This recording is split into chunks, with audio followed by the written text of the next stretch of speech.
সমস্ত প্রশংসা আল্লাহর, যিনি আমাদেরকে দ্বীনি কথা বলা ও শোনার জন্য সুযোগ করে দিলেন।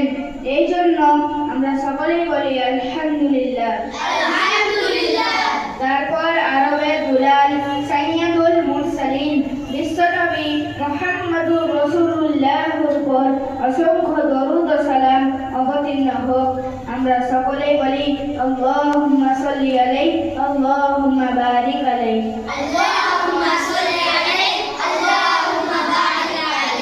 আল্লাহ তাআলা আমাদের অসংখ্য নিয়ামত দান করেছেন।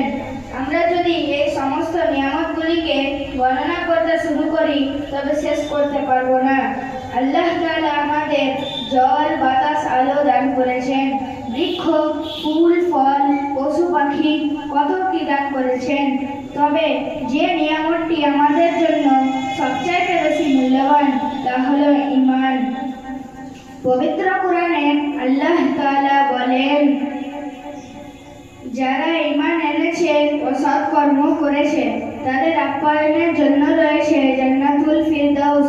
সেখানে তারা চিরকাল থাকবে, সেখান থেকে তারা অন্য কোথাও যেতে চাইবে না। হাদিসের মধ্যে এসেছে ঈমানদার গণে শুধু জান্নাতে প্রবেশ করবে। একবার হুজুর সাল্লাল্লাহু আলাইহি ওয়াসাল্লাম হযরত ওমরকে বলেন, হে খাত্তাবের বেটা, যাও লোকদের মধ্যে এই ঘোষণা করে দাও যে জান্নাতে শুধু ঈমানদার গণই প্রবেশ করবে। তাহলে বোঝা গেল ঈমান কতটা মূল্যবান জিনিস। এই ঈমানকে মরণ পর্যন্ত বাঁচিয়ে পৃথিবী থেকে বিদায় নিতে হবে। তবে শর্ত হলো এই ঈমানকে বাঁচাতে হলে বেশি বেশি ঈমানের কথা বলতে হবে, ঈমানের দাওয়াত দিতে হবে ও ঈমানের মেহনত করতে হবে। আমরা সকলেই করবো তো ভাই ইনশাআল্লাহ। এখন আমরা একটি মেহনত করব। এটি গস্তের মেহনত। গস্ত ফার্সি শব্দ। গস্ত মানে চলাফেরা করা। এখন আমরা দিনের মেহনত করার জন্য চলাফেরা করব।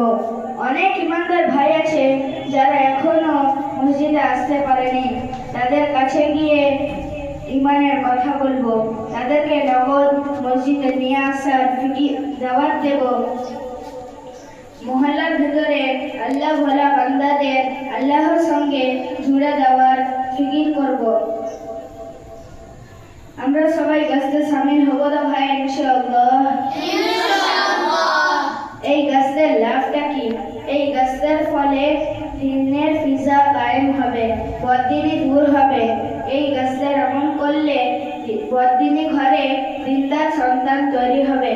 এই গস্তের আমল না করলে দিনদার ঘরে বদদিনী তৈরি হবে। এই জন্য এই কাজের খুব গুরুত্ব। আমরা মন দিয়ে এই গস্তের আমল করব। এই গস্ত করলে এই গস্ত আমরা কিভাবে করব? এই গস্ত করলে দুটি জামাত দরকার।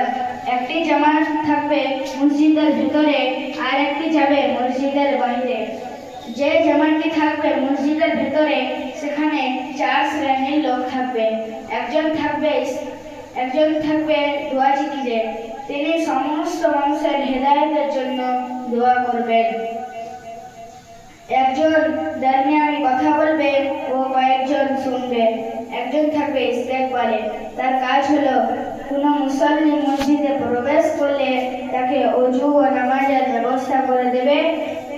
নামাজ হয়ে গেলে দিনের কথা শোনার জন্য মসজিদে বসতে বলবে। আর যে জামাটি যাবে মসজিদের বাইরে সেখানেও 4 শ্রেণীর লোক থাকবে। একজন থাকবে স্থানীয় রাহাবা, একজন থাকবে মুতাক্কালিম, একজন থাকবে জিম্মাদার ও কিছু মামুর সাথী। রাহাবারের কাজ হলো যার সঙ্গে সাক্ষাৎ করতে যাবে তাকে প্রথমে সালাম দেবে ও তার ভালো নাম ধরে ডাক দেবে। তারপর মুতাক্কালিম ভাইয়ের সঙ্গে মিলিয়ে দেবে। মুতাক্কালিম ভাই ঈমান ও আখিরাতের অল্প কথা বলে মসজিদে নিয়ে আসার দাওয়াত দেবে। না আসলে পরবর্তী নামাজে আসার দাওয়াত দেবে।